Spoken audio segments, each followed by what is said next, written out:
Good afternoon, everyone, and thanks for joining us on today's webinar on how to streamline content campaigns. So this afternoon, we're going to just get stuck into how do you set KPIs, how do you select the right partners, what are the key tension points in content campaigns, and how to really streamline them. And so before we get stuck in, a little bit from each of the speakers. Cool. So my name's Holly Blue-Allam. I'm the VP of Accounts at Nudge. Throughout my career, I've worked for publishers, agencies, networks, and now product. And at each place, I've specialized in content, either selling it at publishers and networks like Vice and ProSheen, or running native content campaigns at an agency for my clients. So this is going to be a really good understanding of all the struggles with native content at all different levels. And now I specialize in native at Nudge, where I look after sales and account success. Excellent. Thanks, Holly. And my name is Ben Young, and I'm the CEO here at Nudge.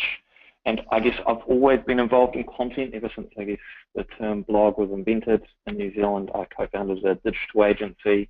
There we worked on the agency side of content campaigns.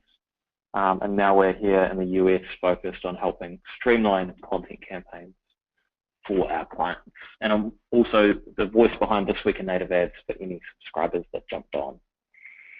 And so today we're going to chat about what's really changed in the industry. Why is there now a need to streamline your content campaigns? So what's changed over the last 5 years? We're going to talk through how do we get to the perfect campaign, and Holly and I are going to share learnings from all the different campaigns we've been exposed to. And we're also going to look at some top tips for streamlining your campaigns and some common mistakes to avoid, just to make sure that you don't make the obvious one. And so what's really changed is, in the last 5 years, this idea of content has come about for advertisers. We've found that content is the new advertising. In the past, you only had to work with, I guess, discrete banner units. But when you have a piece of content which is turned into advertising, suddenly it's held to a higher yardstick. Clients want to know more of how it's performed. They want to know what device it's performing on. They want to know how to distribute it. They want to understand the ROI. And they also want to know, like, before they go live, have they created the right content? What are the different formats? And so it's introduced a lot of challenges for all of us in the industry. And so when I'm talking about native content, I mean examples like this piece. One of our clients, Microsoft, partnered with Wall Street Journal to produce a rich piece talking about practical ways of using the Microsoft Cloud Toolkit. Or this piece with Royal Caribbean on New York Times, where they're basically selling the Caribbean dream, which if you're on the East Coast, you can definitely do with a bit of warmth right now. But so the challenge is doing campaigns like these can be quite complex. There's a lot of moving parts. There's different partners, there's different types of content, different KPIs. And so the challenge is they're more complex, clients are more demanding, but we've got less time than we had a few years ago. And so the challenge is, what are the smart things that we can do to deliver these campaigns in an efficient manner? Because what we're finding is advertisers want more of them. Native content, it's a great brand safe environment, people can see and touch it, and they can measure the impact. So we're going to get stuck into how do we get to that perfect campaign. And so the first one is looking at setting KPIs and making sure we use benchmarks to contextualize them. We find that success happens right up front if you can have a clear understanding of what your key performance indicators are and then how they sit within industry benchmarks. It's actually going to make the rest of the campaign a lot easier. Yeah, I think it's one of those ones that seems really obvious, right? But definitely seeing some of the biggest challenges where, mainly from agencies, they've not set up a kind of clear KPIs before choosing the partners, which can obviously impact the success of your campaign. So it's really essential, even before getting to the partner stage, what are you looking for? what are the right metrics for the campaign goals, and like, for example, what should you be getting within your category as well. So a good example is, let's say you're a finance brand and you find out that you really want to, obviously brand awareness, but you want to drive high attention.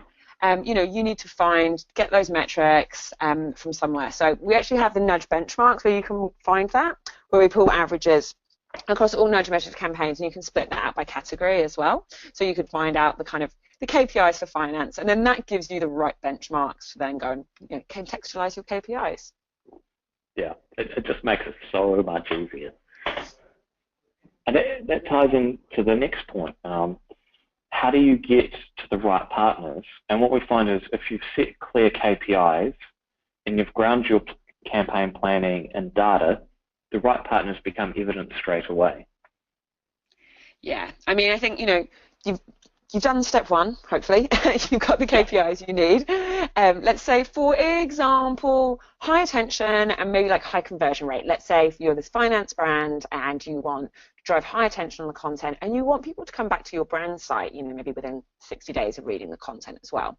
So what you could do as that first step is you've used maybe use Nudge benchmarks or your own internal benchmarks, so you can find out which content formats are driving the highest rates for attention and conversions. And let's say, for example, it's a combination of articles that, it's articles that include videos that are driving the highest conversion rates. Okay, great. Well, then you want to approach publishers based on their audience, what they can provide in terms of examples of these formats, and let them know your campaign objectives, what you're expecting to get. And then based on the proposals presented, you can really pick the best partner to hit those KPIs because you've had all that information up front. And then, of course, now that you've selected the right partners and you've got clear KPIs, you want to make sure that you're optimizing to the right ones. And so we always talk about reach and quality.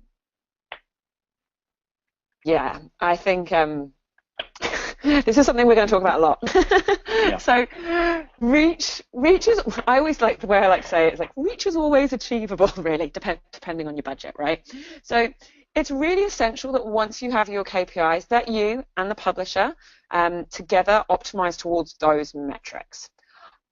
Unfortunately, I cannot tell you the amount of campaigns where agencies and partners are optimizing towards reach as opposed to other KPIs like attention, engagement, and everyone, I think, is a little bit, guilty on that side. So you've really got to make sure that you're both across the KPIs, and if it's attention that you're looking for, which pieces of content are driving the highest attention, which distribution sources are driving the highest attention. A good example of this is a recent campaign we measured for Dentsu and Storylab for Microsoft Surface. They were buying across 3 partners, and they were optimizing towards conversions. Now, with that clear KPI set at the beginning, they were able to, during the campaign, quickly and easily figure out which partner, which content piece, and which distribution source were the right choices to hit their desired conversions. Yeah, I think we had a recent campaign where the client wanted the partner to optimize to quality, but they hadn't set it as a KPI up front. And of course, if you have a contract with clear terms going, well, look, here's the deliverables, and you haven't specified that you want to optimize for quality, it's pretty hard to get everyone around the table on board with that. So it's just a good little reminder. And then this is one of my favorites.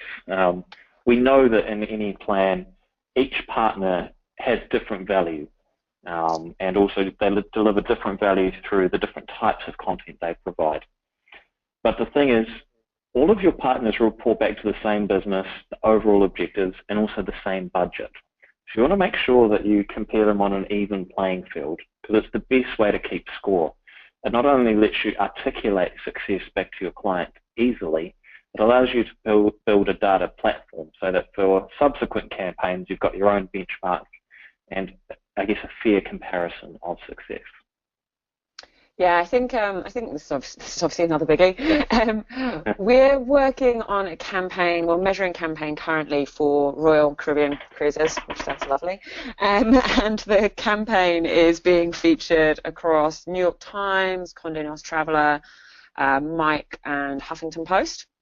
So if you think about the scale of that campaign, the agency, in this case Mullen Lowe, would have to receive reports from each publisher, hopefully each week, could be longer, I'm not sure.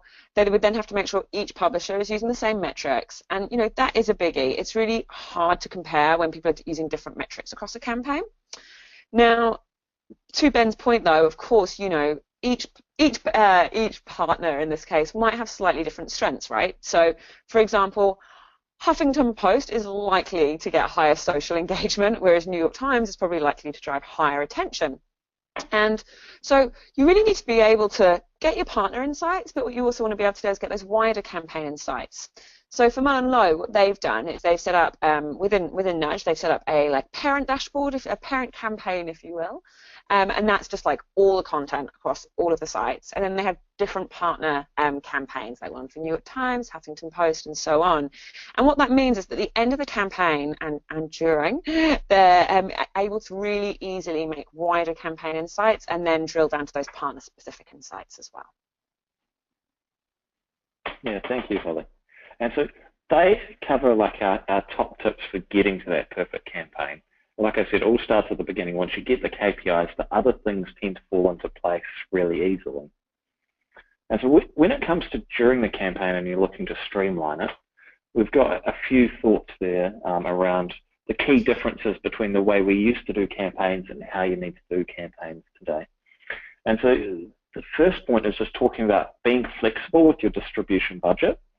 It used to be that we would plan our campaigns to a T up front. But now we need to be a lot more flexible and a bit more dynamic, and leaving budget aside so that we can basically go and either promote the best piece of content or the best partner. So it's just around just being a bit more flexible rather than rigid. Yeah, I think this is definitely the top tip for your campaigns. If you think about what happens generally at the beginning of the campaign, agency might put aside budget themselves for distribution, or it might all go directly with the partners.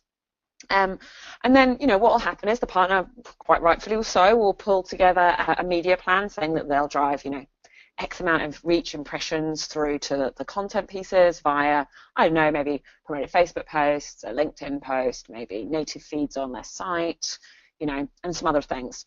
Now, that is a great guideline, but it should definitely not be written in stone, as until that campaign starts, you're not going to know exactly what's working. So best approach would really to do what I just mentioned, because you do need to understand what you're going to be doing in terms of distribution, but then ask all parties if there can be some flexibility depending on that performance.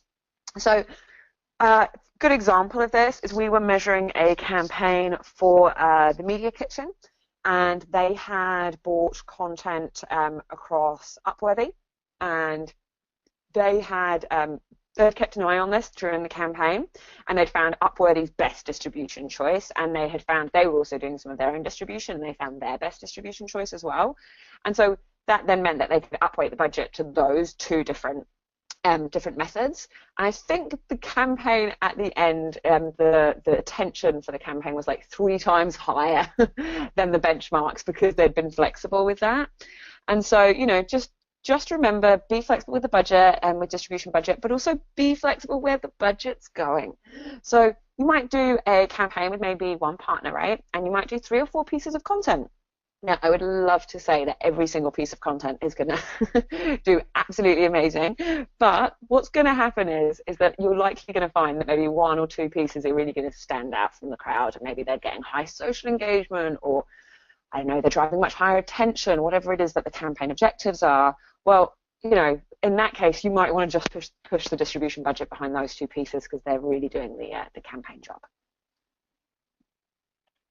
Yeah, perfect. Yeah. And so the next one, we talk about optimizing to quality. And so we were chatting about this a couple of weeks ago.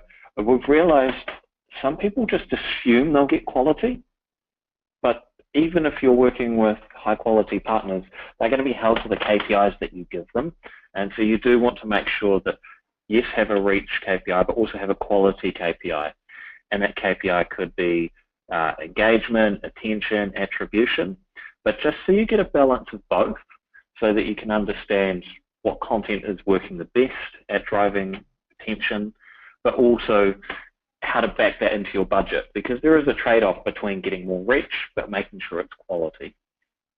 Yeah, I mean, I think we mentioned it before, and I'm going to say it again. Reach is always achievable if you have the right amount of budget, and of course you do want to have guaranteed reach for your campaigns, or you want to make sure that you're hitting that, numbers, and that's, you should definitely do that. But it's really essential that you're also looking for quality. And so in this case, all partners, including the agencies, need to understand what quality looks like for the campaign. And that kind of goes back to what we were talking about on that first page. Without setting those KPIs and understanding it, you're not going to be able to get to this quality part.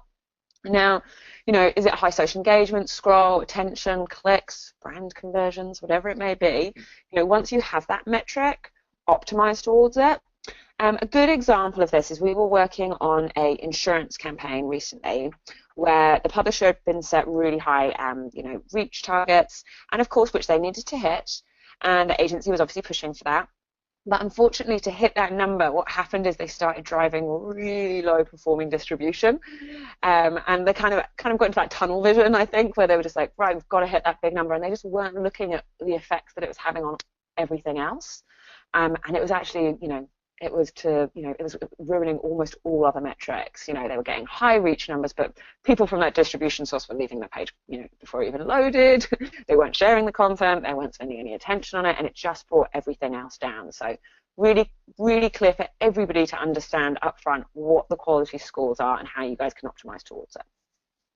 Yeah, you've created the content to leave an impact, and if you don't set that as a KPI, you're not going to get it.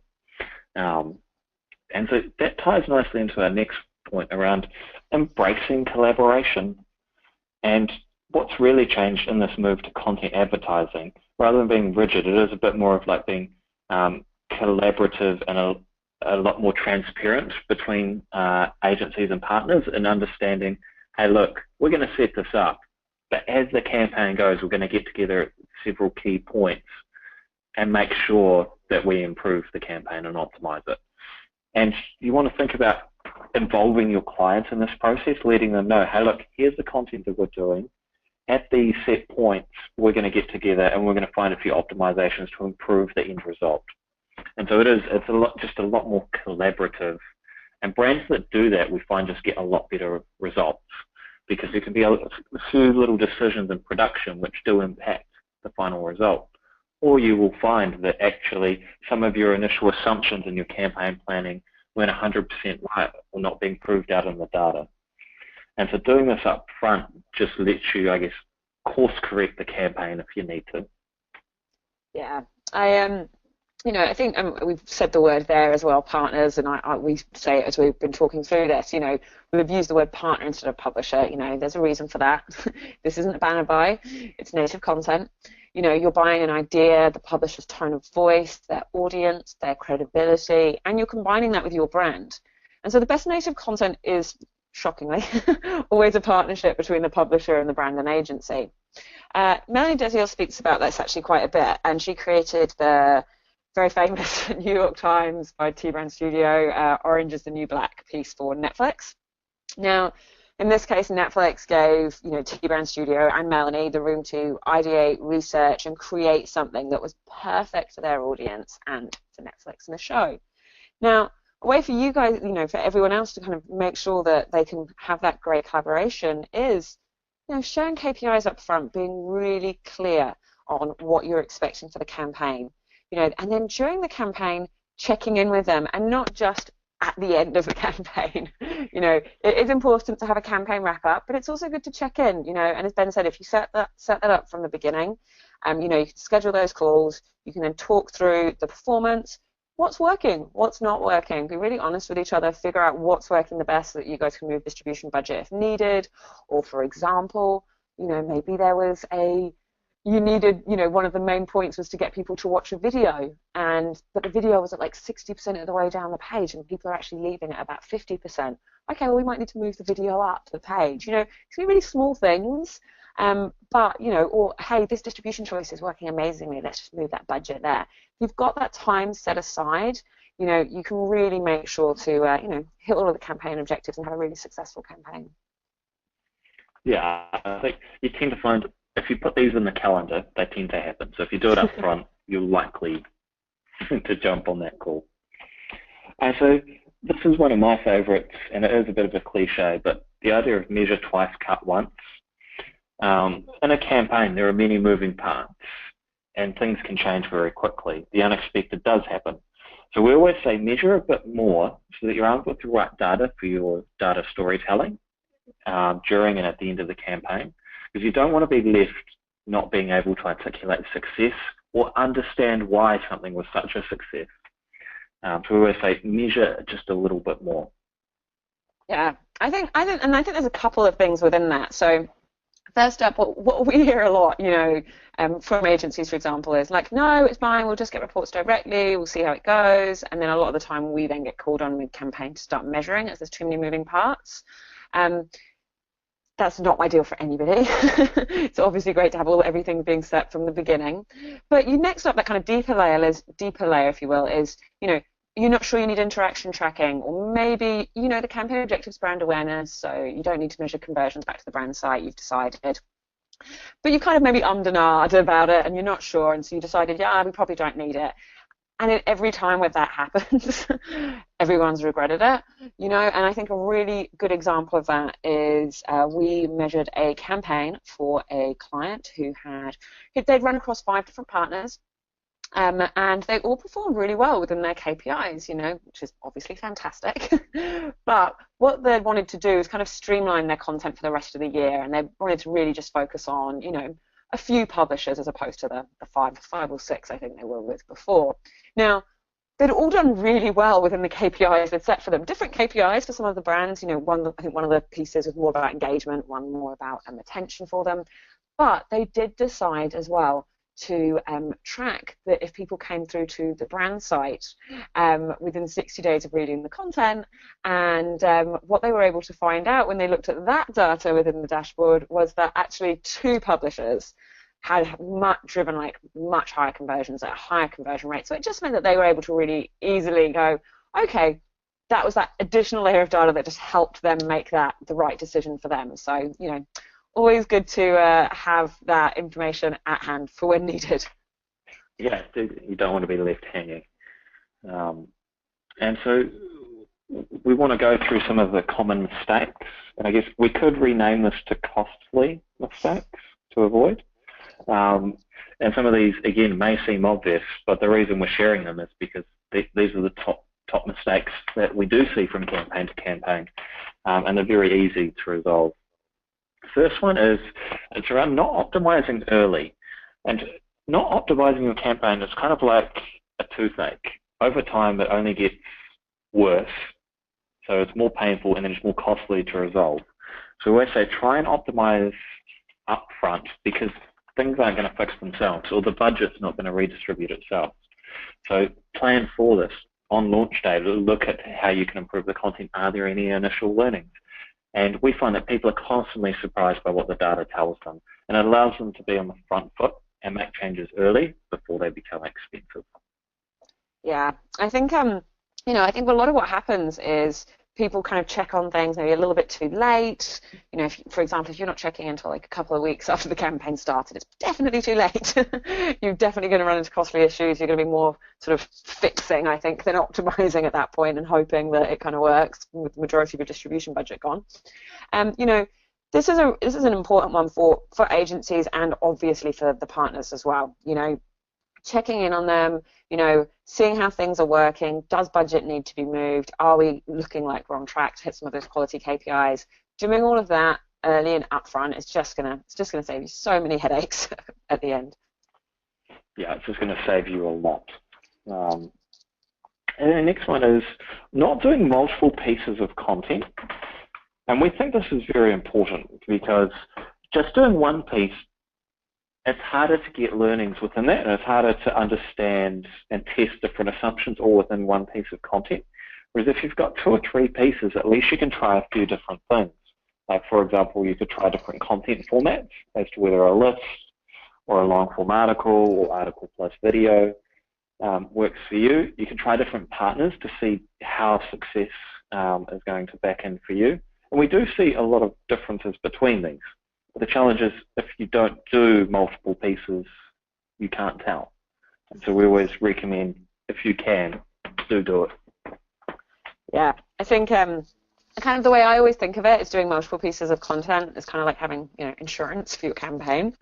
It means until a piece goes live, you're not actually going to know exactly how it's going to perform. You might have some good ideas. You probably, maybe the publisher, they know they've run similar content formats, so they're feeling quite confident. Or at the agency you've done other things before, so you can understand how that works. But to be honest, until it's live, you're just not going to really know. And so if you have multiple pieces, like Ben said, maybe they're different content formats, maybe they're exploring different topics, whatever it may be, it allows you to kind of go back to that, what we were talking about on the previous slide about being flexible with your distribution budget. By having multiple pieces of content, it gives you that additional layer of sort of flexibility during a campaign so that you can, optimize where needed. Yeah. And we have touched on this, but not setting a quality KPI. Like I mentioned, assuming quality doesn't mean you'll get it. So make sure that you specify a reach target, but also a quality target. And this just means all of your conversations are a lot more constructive and a lot more productive, because you can look at what content is creating the best quality, what partner is creating the best quality, and then also look at what are the best distribution sources. And we're constantly surprised by this. We do see that the difference between different devices, different verticals, different partners, different content types, it can differ quite a bit. And so if you don't have that, I guess, that guiding principle of quality, you will lose it. Yeah, definitely. I mean, I think on that quality KPI thing, we've definitely touched on this, but it is essential. It's, we talked about setting that up front and how important it is to share that information as well. And it's essential that you are sharing this information. The agency needs to share this information with the partners. You need to know what the quality KPI score is so that everyone can kind of work together on it. Don't just assume, I know it says it there, but please don't just assume it. It doesn't normally work out well. Everyone needs to be really clear on what they're doing, and then everyone can check in against it, and everyone can be held accountable in the same way. It's just going to allow you to really get the best out of the campaign. Excellent.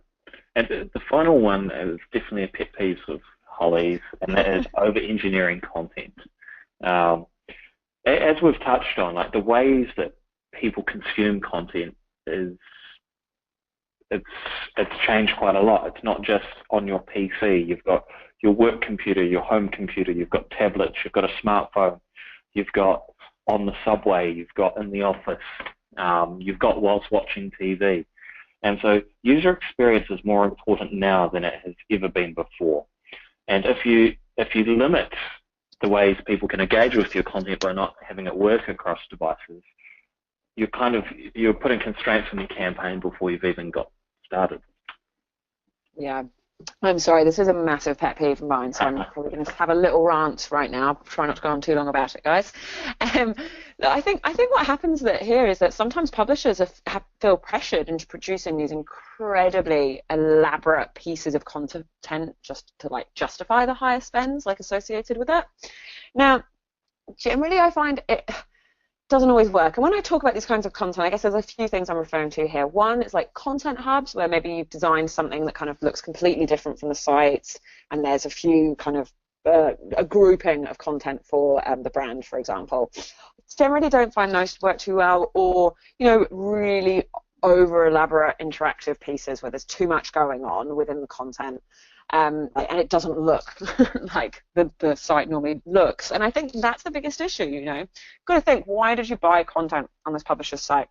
You bought it because, you trusted their audience, their messaging, you really wanted to collaborate with that. You wanted your brand to be featured there.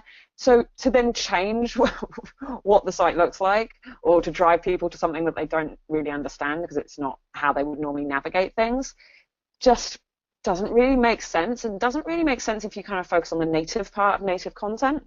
And I think it's a really good idea just to think, think about how you view sites. I assume everyone has got, one or two or three sites that you check every day, or that maybe you don't check, but you follow them on Facebook or LinkedIn, and when they post something, you click through. Now, for me, no judging, please, but my one is Vice, and I know I'll read, 2 to 3 articles of theirs a day. Now, I've obviously gone through their site a lot, and so I know what it looks like, and I know what to expect when I click through on a Facebook post, for example. Now, I work in native content, but still, sometimes when it doesn't look like the site for me, I can sometimes be a bit like, oh, what's going on here?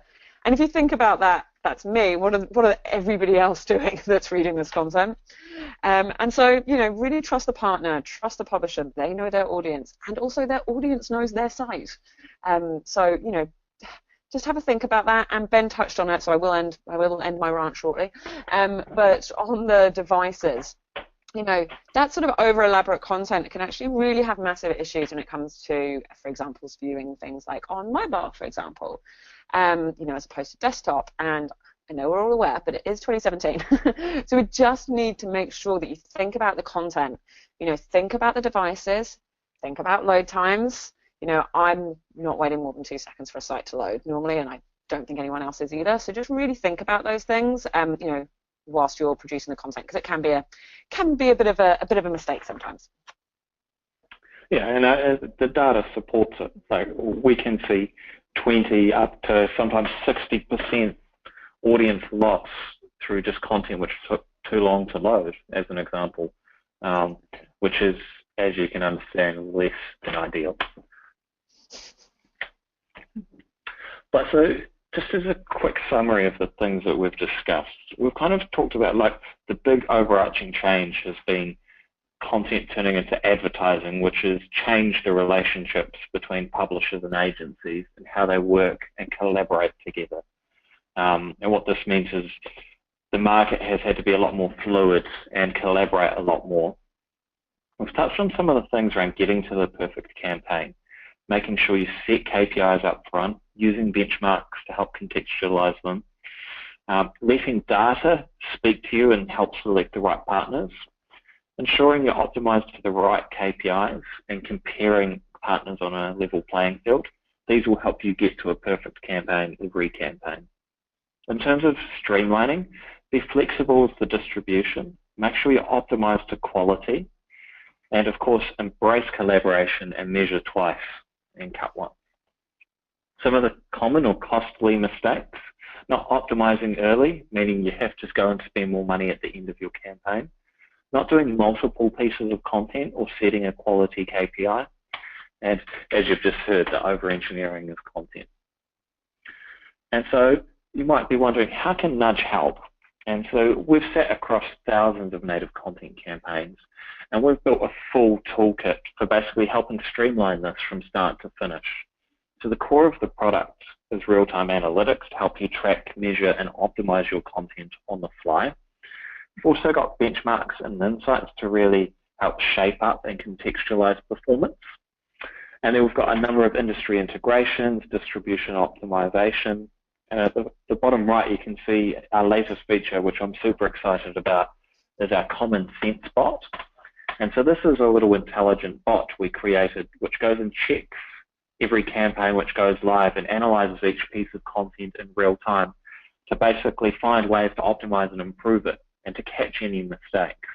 And so it's kind of like a little helper bot to make each and every campaign which goes through Nudge better and better. And each week we launch new features on this. So what happens is, by putting your work through Nudge, every week it's just improving. And so that's a bit of our pitch from us. Now, we have allowed time for Q&A. As mentioned, we've worked across thousands of campaigns now. If you have any questions related to today's conversation or peripheral to that, we're happy to answer them. Cool, yeah, so I can see a couple of questions here. So first up, I'm going to hand this one over to you, Ben. How do you look at attribution of content in driving conversions? Excellent. So I think in terms of our methodology, we've built a toolkit which allows you to basically plug into your attribution methodology. So the technology is quite flexible. But the way that we think about it is you want to ladder some of the behaviors that your audience would exhibit after consuming the content. And so, for example, for a shoe brand, that might be visiting the brand's homepage or maybe a store locator or the e-commerce part of the website. And we always recommend laddering that behavior so that you can see how your content has contributed to creating that conversion event. And the useful thing with that is then once you start pairing that with all of the other data points, so you can see what content is driving the most purchase intent, you could see what partner is driving the most, you could then back that into a cost per action or back into your top line investment into that partner. But also the beauty of it is you can match that to distribution sources so that when you're in your campaign, you can go, hey, look, this is my best piece of content, this is my best distribution source. I'm going to combine those two to drive the most of the behavior that you're targeting. Yeah, I think we actually saw that, didn't we, when like doing, I think, a few of the recent Microsoft campaigns, so for like Xbox, Halo Wars, and for the Microsoft Surface campaign, you know, they were using that conversion, so they were really able to understand the pieces of content that were driving, you know, the most conversions, highest conversion rate, and then exactly that, finding that media source, and then, like, for example, they could then go to the publisher and say, as the publisher also has access, but they could go to them and say, hey, look, we can see that when you, for example, did that, email out to, that list, that increased our conversion rate, can we do another one of those as well? And it just means that everyone can see what's working, what's not working, and it also means as well you can kind of, buy the right distribution based off that. As Ben said, just that additional layer of information. You can also, where it helps out a lot is matching it back to your strategy and your tactics, going, what is the best content format for driving attribution, or what is the best tactic? Like, do we repurpose content? Do we do guest interviews? Do we do video? So it's also useful for layering that over your original strategy. Definitely. We've got a few more coming here as well now. So another one, how can publishers get into this decision process to help the advertiser reach their audience the best? I can jump in quickly on that one. Yeah. I think there's a couple of ways here. I mean, and Ben, anything I miss, please feel free to jump in afterwards. I think the benchmarks part's really helpful. I think being really upfront at the beginning of a campaign, let's say, for example, you've got you guys are going in, you're pitching for like maybe finance campaign, being really clear about what you've got against your own internal benchmarks, for finance, like say for high attention, high scroll, and understanding yourselves, the content formats that are going to work the best for those metrics, because that's really going to help you, obviously propose the best content to the partner, because you obviously want the best results, you want them to keep coming back. So it's really, that benchmarks, having that real understanding of all of that and your content formats is really essential, because then you can lead the advertiser to the right format for your site. And I think as well, being really clear about the distribution methods you're going to use, why you're going to use them. And I think it kind of goes back to something Ben was mentioning before as well, about sometimes, unfortunately, I think this kind of comes to the publishers to really have to educate the clients a bit, because it is a new space. And so, educate them, let them understand, what's the fact that this isn't just a banner buy, that you guys might need to make a change. Maybe you're going to need to move a link around or a video or something like that, or you're going to need to upweigh certain different distribution choices. So I think that goes back to what Ben was saying. Be really clear about everything up front. Obviously suggest the best based off your own benchmarks and against the industry, and then check in frequently and let them know there's got to be that flexibility. I think that's generally the best way. Was there anything else, Ben? Yeah, I think when you're upfront we use data to help predict our success and we use that to help inform our creative and improve it. I think clients appreciate that transparency, and they're looking for partners. They want people that come to the table and go, actually, we know our audience, we know the content types which work with them, and we're going to use the data to prove that to you. I think that's a great approach, and clients have a big appetite for that. Okay, we've got another one here. When creating content, what's the framework to look at when deciding whether to host content on the blog and drive traffic to it, or like on a publisher's site, like a sponsored piece? Excellent. So I think the first one is test it. And so we see a lot of campaigns where this is happening, where people are trying to understand, should I create the content and host it and then distribute it myself, or should I have it sit within the publisher's ecosystem? And so the answer is it depends. You want to measure it for you and your industry.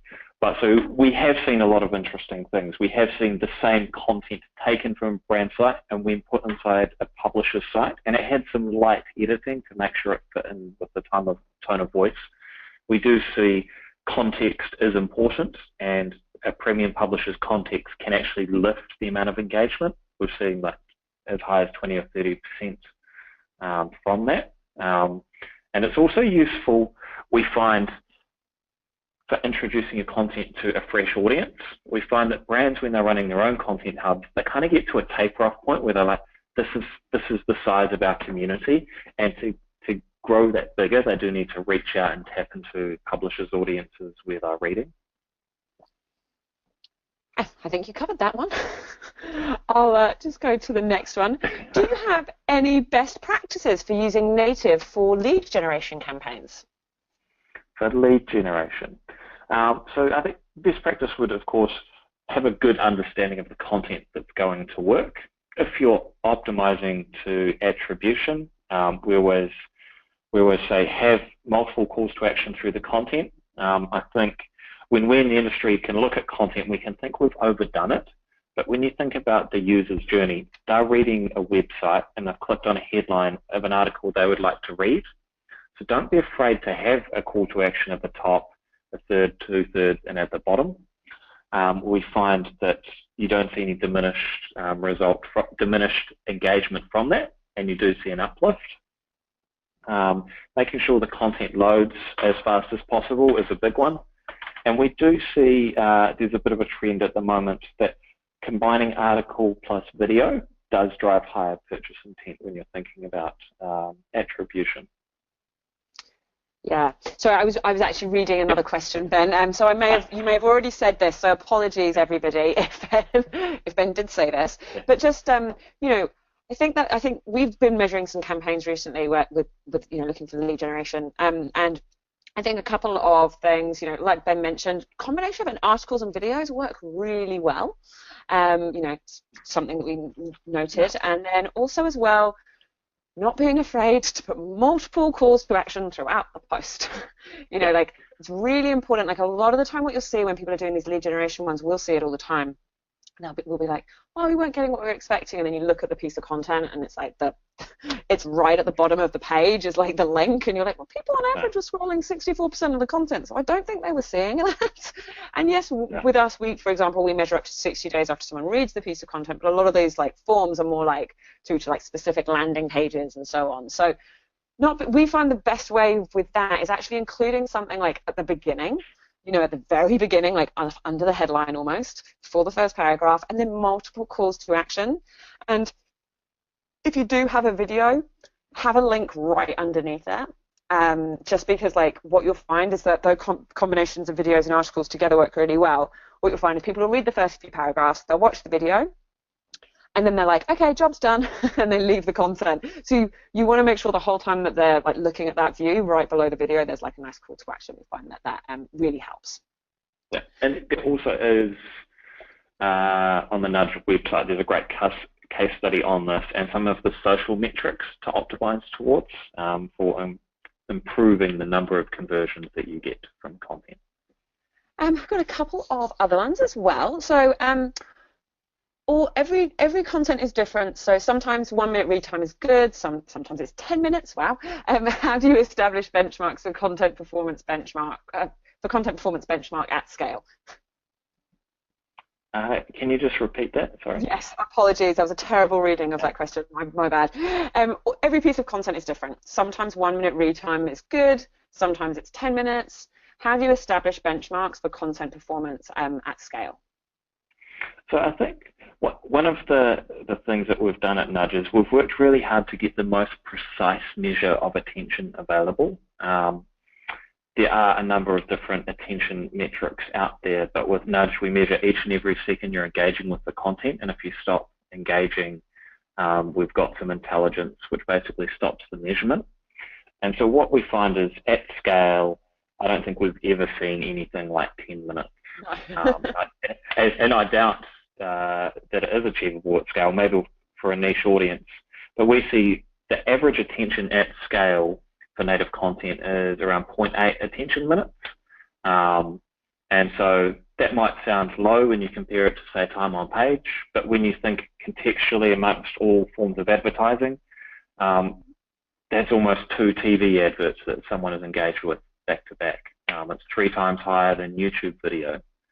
And so we've basically, that precise measure has made it a lot easier to compare all different kinds of content because you're just competing for that attention and holding it.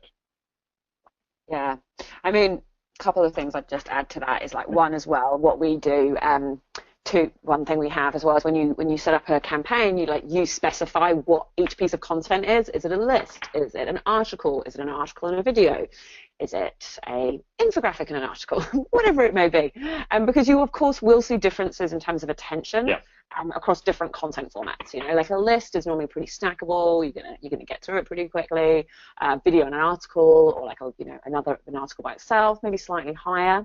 And also that, as Ben mentioned, attention and time on page, real different metrics. It's one of the reasons we built Nudge was that we were trying to optimize towards time on page, and we were just not getting anywhere for campaigns for our clients back at the agency. And it was just such a struggle because it would always say things like 4 minutes, and you're like, who is spending 4 minutes reading this content? And when it's only measuring the small percentage of people who click through to a second page on the website, it's a real challenge. You're only really understanding the real loyal readers there, to be honest. And so attention is much more accurate. Splitting it by having benchmarks, splitting it by content format works really well. And I have to say, from all the campaigns we've measured, I've seen some pretty low attention, if I'm being honest. But I've also seen, I think probably the highest campaign attention that we've ever seen, I'd say, is around 2.5 minutes for like the average time people are spending on the content.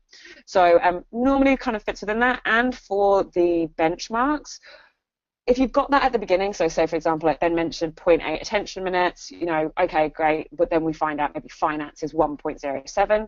When then we measure the content, it generally will come in around that as well. So that benchmarks and splitting it by content format really does kind of help with that scale, I think.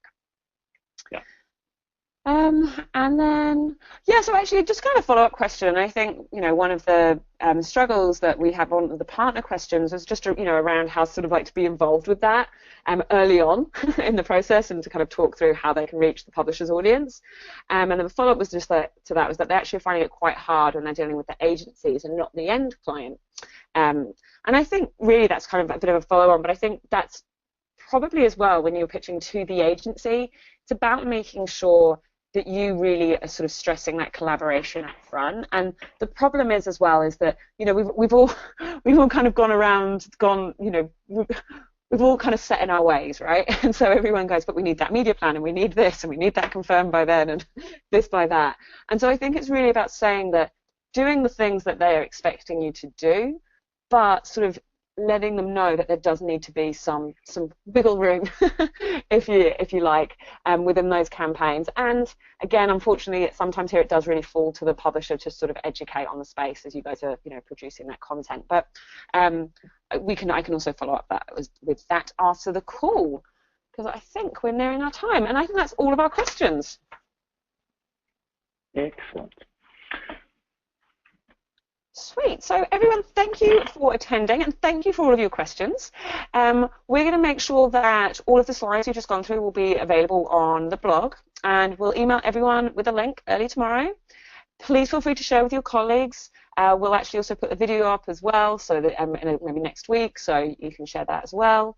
Follow us on Twitter, and if you guys got any other questions, please reach out to your Nudge account manager. Thank you very much. Thank you. Bye.